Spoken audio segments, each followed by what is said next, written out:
वाल्मिक कराडनं 1,500 कोटींची संपत्ती गोळा केल्याचा आरोप भाजप आमदार सुरेश धस यांनी केलाय। खंडणी काळ्या धंद्यातून वाल्मिकनं 1,500 कोटींची संपत्ती गोळा केल्याचा आरोप सुरेश धस यांनी झी 24 तासच्या टू द पॉइंट या कार्यक्रमात केलाय। त्यामुळे वाल्मिक ईडी चौकशीच्या फेऱ्यात सापडणार आहे, तर वाल्मिकची पत्नी देखील ईडीच्या रडारवरती येणार असल्याची माहिती सूत्रांनी दिली आहे। पाहूया त्या संदर्भातला हा सविस्तर रिपोर्ट। वाल्मिक कराड परळीचा काळा कुबेर। वाल्मिकनं कोट्यवधींची माया गोळा केल्याचा आरोप। कराड विरोधात धस ईडीकडे पाठपुरावा करणार। वाल्मिक कराड हा परळीचा डॉन असल्याचा आरोप भाजप आमदार सुरेश धस यांनी केला। धनंजय मुंडेंच्या आशीर्वादामुळे वाल्मिक कराड परळी आणि बीडचा बेताज बादशाह बनल्याचंही सुरेश धस यांनी सांगितलंय। वाल्मिक कराडनं वेगवेगळ्या काळ्या धंद्यातून कोट्यवधींची माया गोळा केल्याचा दावा सुरेश धस यांनी केलाय। वाल्मिक कराडची रोजची कमाई 2 कोटी रुपयांची असल्याचा दावाही धस यांनी केलाय। वाल्मिक कराडला 2 महिन्यांपूर्वीच ईडीची नोटीस आल्याचा दावा धस यांनी केलाय। ईडीच्या नोटिशीचा पाठपुरावा करणार असल्याचंही सुरेश धसांनी सांगितलंय। ईडीची ऑलरेडी नोटीस माननीय आका जे आहेत वाल्मिक कराड यांना ईडीची नोटीस गेलेली। वाल्मिक कराडांना ईडीची नोटीस गेली आहे। आता आज तुमच्या मागणी नाही, हे पूर्वी 2 महिने 4 महिने असं काहीतरी कालावधी असेल।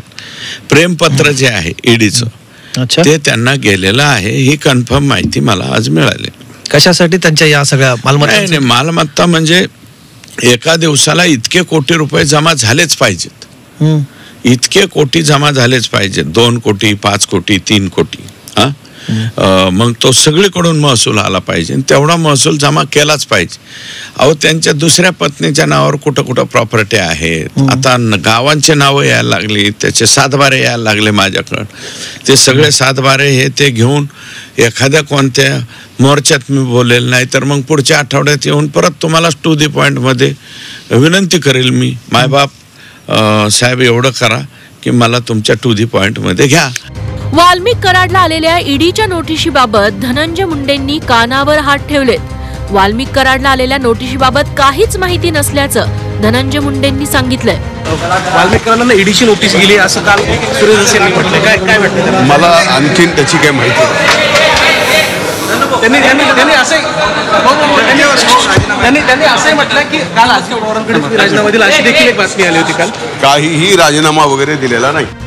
वाल्मिक कराडला ईडीची नोटीस आली होती, तर त्याचं पुढं काय झालं हे ईडीला विचारायला हवं असा टोला सामाजिक कार्यकर्त्या अंजली दमानिया यांनी लगावलाय। अतिशय धक्कादायक आहे आणि मला असं वाटतं आता ईडीने याच्यावर क्लॅरिफिकेशन देण्याची वेळ आली आहे की खरंच त्यांच्यावर कुठली चौकशी झाली होती की नाही, झाली असेल तर त्याच्या पुढे चौकशी होत राहील, पण का चौकशी केली गेली किंवा त्याच्यातनं काय प्रायमा फेसी निष्पन्न झालं एवढं तरी एक प्रेस नोट ही ईडीने खरं तर दिली पाहिजे, म्हणजे लोकांना कळेल की सुरेश धस म्हणतात ते खरं आहे का उगाचच त्यांनी राजकीय आकसापोटी त्यांनी हे केलेलं विधान आहे हे कळण्यासाठी आता ईडीकडनं मीडियाने जाऊन त्याचं प्रेस स्टेटमेंट मागितलं पाहिजे आणि त्याच्यावरनं लोकांना कळेल खरं काय आणि खोटं काय। वाल्मिक कराडनं कोट्यवधींची माया गोळा केली असेल तर त्यावर कारवाई व्हायलाच हवी। सुरेश धस यांचा दावा खरा मानला तर 2 महिन्यांपूर्वी नोटीस पाठवून ईडी गप्प का बसली असा सवाल आता उपस्थित केला जातोय। सीमा आढेसह ब्युरो रिपोर्ट, झी 24 तास, मुंबई।